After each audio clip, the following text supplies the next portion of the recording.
Magandang umaga po sa ating lahat, mga kapatid. Magandang umaga po, Father. Sa araw na ito ng Biyernes, 15 ng Agosto, ipinagdiriwang po natin ang dakilang kapistahan ng pag-aakyat kay Maria sa langit. Itong kapistahan na ito ay nagbibigay sa atin ng malaking pag-asa na ang lahat ng mga hirap, sakit, at sakripisyo na ating dinaranas dahil sa pagsisikap na maging mabuti at sumunod sa ating Panginoon ay may magandang patutunguhan. Nauna na ang ating inang si Maria sa langit at dahil sa kanyang kabanalan, dahil sa kanyang pagsunod sa kalooban ng Ama, dahil sa kanyang kalinisan at kababaang loob, siya'y itinampok ng Diyos. Sa kanyang kamatayan, siya'y iniakyat, katawan at kaluluwa sa langit. May pag-asa para sa ating lahat.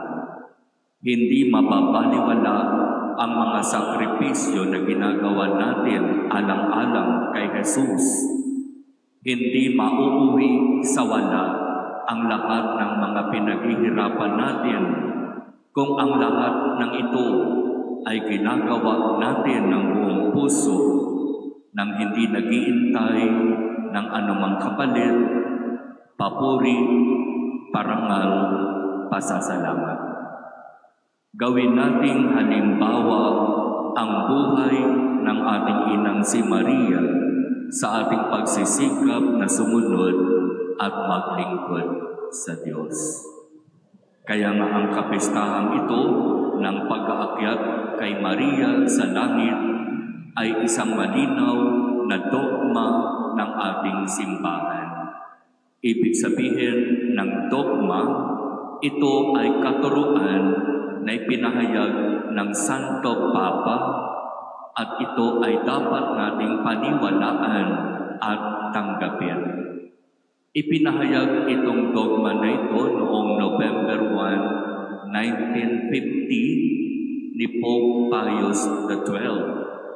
At lahat ng binyagan, lahat ng Katoliko ay dapat tanggapin ng buong pananampalataya ang katotohanan na ito, na si Maria nga sa kanyang kamatayan ay iniakyat sa langit, katawan at kaluluwa.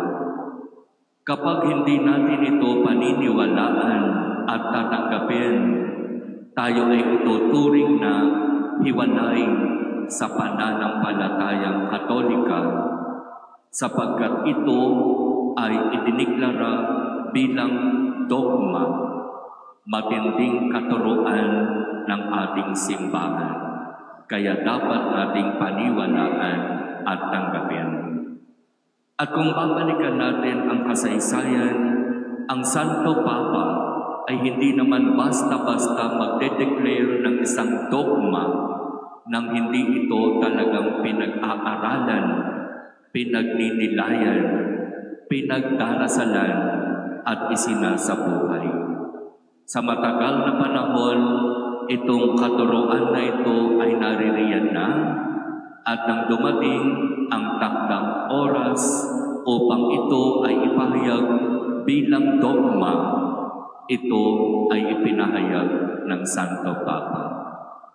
Malinaw na ito ay dapat na magbigay sa atin ng inspirasyon, ng pag-asa, ng magandang direksyon. Na sa buhay natin sa mundong ito, ang pangarapin natin ay ang langit. Ang buhay na walang hanggan sa piling ng Ama. Iyon ang gawin nating pangarap sa buhay. At kung iyon ang pangarap nating mangyari sa ating buhay, gawin natin ang lahat upang ang pangarap na iyon ay magkaroon ng katuparan. Kaya nga ang buhay natin ngayon ay dapat na nakasentro at patungo sa ating Ama sa langit. Ibig sabihin, sa buhay natin sa mundong ito, iwasan natin yung mga bagay, yung mga gawa na naglalayo sa atin sa Diyos. At alam natin kung ano yun, kasalanan. Mga gawain na hindi ayon sa kalooban ng Ama.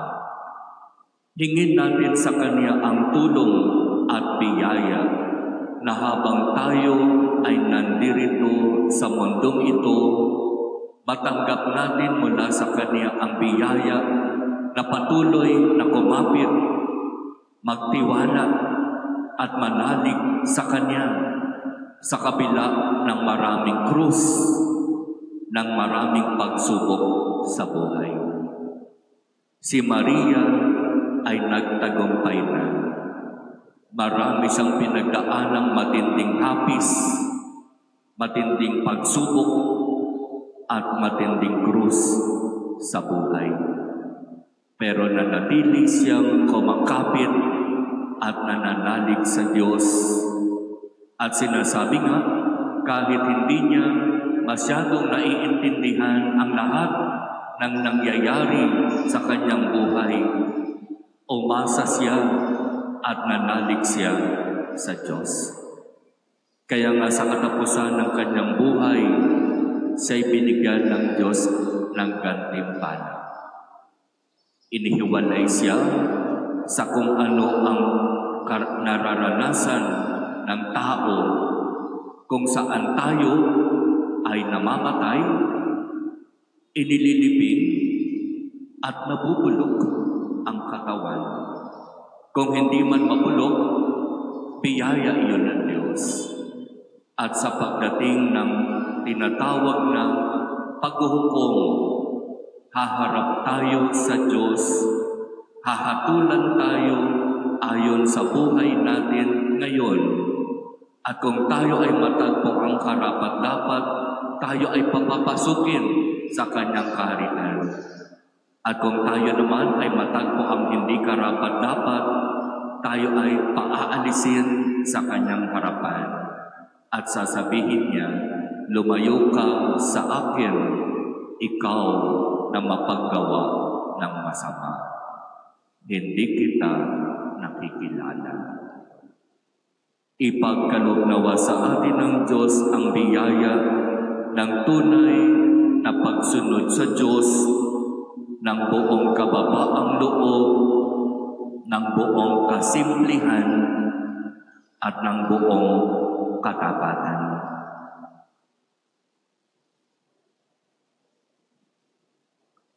Amen.